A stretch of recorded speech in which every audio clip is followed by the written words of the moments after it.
पता क्या तुझे? सुनो अरे पहले माने एक तो नाम इसका नोट करो, FIR करो। जब ये खेत में आएगा उठाएंगे इसको यहीं से। नाम बताओ, नाम तो नोट कर इसका। आपको नहीं करने देना है, मत करने दीजिए। मैं बीच करने दे लगाने आऊंगा, तो उठा के गोली मार देना। मैं गोली खाने को तैयार, लेकिन छोड़ूंगा नहीं। मैं कह रहा हूँ अपने देश के लिए आपने इतनी बड़ी बात कह दी। आपको तो देश के लिए मैं कहूँगा, मैं छोड़ूंगा नहीं। सही में बहुत बड़ी बात। क्या बोला था आगे? तेरी बात सुन रहे थे, क्या बोला था? कारगिल में जाके दिखाओ, चाइना में जाके दिखाओ। ठीक है, नहीं जाता जा, कब्जा करके बैठा है यहाँ पे जमीन पे। कारगिल है कौन पे तू? वही इंसान हो यहाँ का। कारगिल पता क्या तुझे? सुनो अरे पहले माने एक तो नाम इसका नोट करो, FIR करो। जब ये खेत में आएगा उठाएंगे इसको यहीं से। नाम बताओ, नाम तो नोट कर इसका। करो नेपाल की जमीन में आके उठाने वाले आप लोग कौन होते हैं? हाँ, ये भी हम लोग देख लेंगे ना। नाम बता दे, अपना नाम भी बता दो।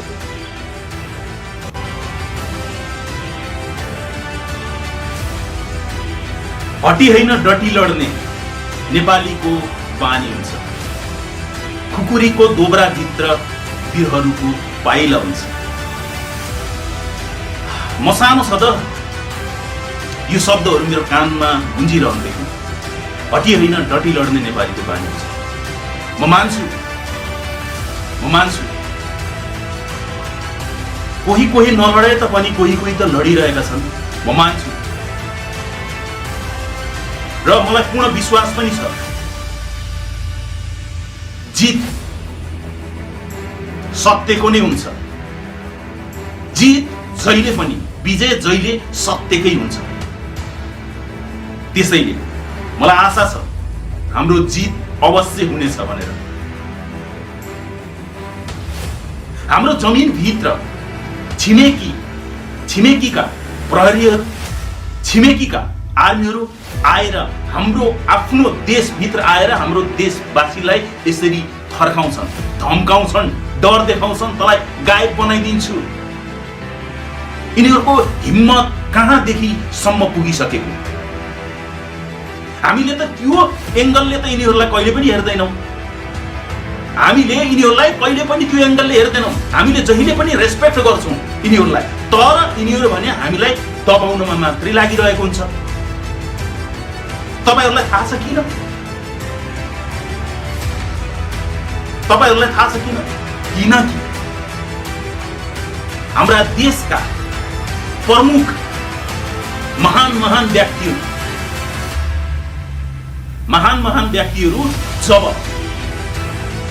केही समस्या देशभित्र पर्छ नि, स्वयं उसको लागि, जनताको लागि होइन,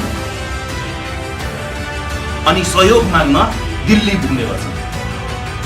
हामीलाई राम्रोसँग थाहा छ अहिलेसम्म सीमाको पनि राम्रोसँग हल गरिएको छैन। कतिवटा पिल्लरहरू गायब गरे, कतिवटा पिल्लरहरू गायब बनाए, खोइ अझैसम्म खोजी गरेको, कहिले खोजी गरेका छन्। लिपुलेख र कालापानीको अझै पनि विषयलाई त्यही नै दबाएर त्यतिकै राखिरहेका छन्। अझैसम्म फाइनलाइज गर्ने कोसिस कसैले पनि गर्दैन। एकचोटि देखिएको थियो राष्ट्रवादी केपी शर्मा ओलीको मुखबाट एकचोटि आएको थियो, तर त अहिले छर्लङ्ग भइसकेको छ कि तैँले ढुङ्गा हान र मैले किन हानिस् भनेर बोले जस्तो गर्छु र म पनि राम्रो बन्नु परेको छ यो देशमा भने जस्तो अहिले चाहिँ यही कुरा साबित भइसकेको छ। यदि होइन भने आफ्नो देशको भूमि छिमेकीले मिच्दाखेरि बोल्न नसक्ने र त्यसको फाइनलाइज क्लियर गराउन नसक्ने यो कस्तो सरकार? हरेक कुरामा जनताले मात्रै आवाज उठाउनु पर्ने, हरेक कुरामा जनताले मात्रै आफ्नो बलिदान दिनुपर्ने, सरकारले गर्नुपर्ने र सरकारका कर्मचारीहरूले गर्नुपर्ने काम यहाँ केही पनि रहेन, केही पनि छैन। आखिर किन यस्तो भइरहेको छ? देशको हरेक कुना कुनामा सीमानाहरू जति पनि हाम्रो छिमेकीसँग जोडिएको छ त्यहाँ पीडित छन् हाम्रा नेपालीहरू, हाम्रा जनताहरू डरले बाँचिरहेका छन्। यो भिडियोले तपाईहरुलाई त स्पष्ट गराइसक्यो होला। हाम्रै पुलिस कर्मीहरूको अगाडि, हाम्रै आर्मी सशस्त्रको अगाडि त भारतको केही पुलिस कर्मी आर्मीहरूले यसरी धम्काउँछ भने यदि हाम्रो सुरक्षाकर्मीहरू साथमा नहुँदाखेरि हाम्रो त्यहाँ भएको बोर्डरको छेउमा भएको बासिन्दाहरूलाई के कस्तो व्यवहार गर्छन् होला त यिनीहरू? के यो सरकारसँग नपुगेकै हो या सरकारले यो यस्तो घटनाहरू नदेखेको या नसुनेको? मलाई विश्वास लाग्दैन, किनकि मलाई विश्वास लाग्दैन यहाँ देशभक्ति भनेको कुनै सरकार पनि अझैसम्म आएकै छैन, कोही पनि आएकै छैन।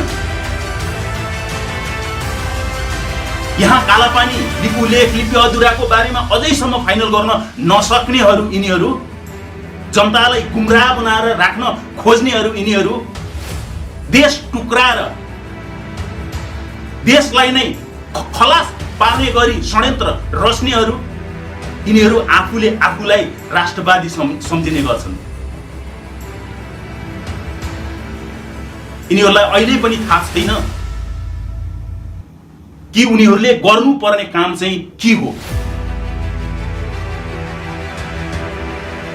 जनता छिमेकीसँग दुश्मनी गर्न थालिसक्यो, छिमेकी राष्ट्रसँग दुश्मनी गर्न थालिसक्यो, छिमेकी राष्ट्रसँग जनताले आवाज उठाउन थालिसक्यो। तर सरकारको भने सरकारले कानमा तेल हालेर बसे जस्तो गरिरहन्छ।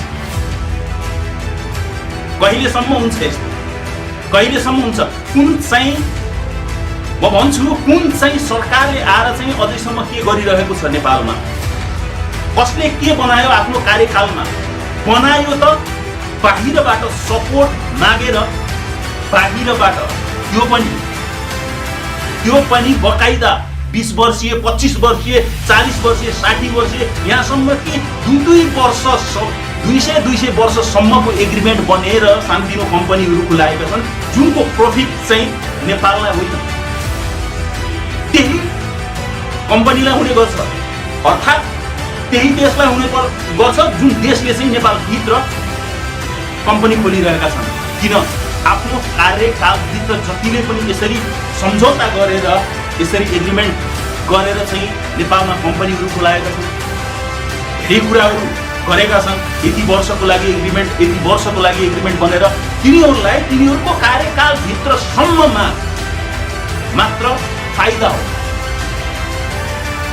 त्यो भन्दा पछि केही पनि होइन। यहाँ कसैलाई पनि थाहा हुँदैन, आफ्नै देशको सांसद भवनभित्र छिमेकी राष्ट्रको भाषा प्रयोग गरिन्छ, छिमेकी राष्ट्रको भाषा प्रयोग गरेर पुरै बोलिन्छ, यहाँसम्म कि उनीहरूको नागरिकता पनि छैन, तर पनि छानबिन हुँदैन। अब यति नभएपछि यिनीहरूसँग जुन आफूले आफूलाई महान ठान्छन्, यो देशको पावरफुल ठान्छन्, तिनीहरूसँग पुँजी कहाँबाट आउने? त्यसैले हामी जनताहरू यति बेलामा धेरै पीडामा छौँ र पछाडि हामी कदा पनि हट्दैनौँ। हामी लड्नेछौँ, सास रहन्जेलसम्म आश त अवश्य नै हुन्छ र हामी लड्नेछौँ। साथ हामीलाई सरकारको होइन। यहाँ राजा हटाउँदाखेरि सरकारले, कुनै सरकारको पावरले या कुनै विदेशी पावरले केही गरेको होइन। यही देशका दाजुभाइले रगत बगाएका हुन् र यही देशका दाजुभाइले लोकतन्त्र लिएर आए, यही देशका दाजुभाइले गणतन्त्र लिएर आए। आखिर के पाए त? अहिले संविधान खोलामा लगेर बगाइदियो। संविधान दुखी गरिबलाई मात्रै लागू हुन्छ, उनीहरूले मात्रै पालना गर्नुपर्ने हुन्छ। ठुला बडाले खोइ त संविधानमा। त्यसैले देश विदेशबाट हेरिरहनु हुने मेरा सम्पूर्ण मित्रहरूलाई मैले यही आग्रह गर्छु कि जुन दिन देशलाई पर्छ त्यो दिन तपाईहरू पनि देशभित्र आउनु पर्नेछ। यसरी सीमा मिचिँदै गयो, यसरी सीमानाको छेउमा भएका हाम्रा नेपाली जनतामाथि यसरी दुर्व्यवहार र यस्तो धम्की आयो भने हामी पनि कदापि छोड्ने छैनौँ। हामी पनि लड्ने छौँ र हाम्रो लडाई सरकारसँग र छिमेकीका गद्दारहरूसँग हुनेछ। यति कुरा याद रहोस्, तपाईहरुलाई पनि हेक्का रहोस्। देश रह्यो भने हामी रहनेछौँ, यदि देशै रहेन भने हामी कहाँबाट रहन्छौँ। जय नेपाल।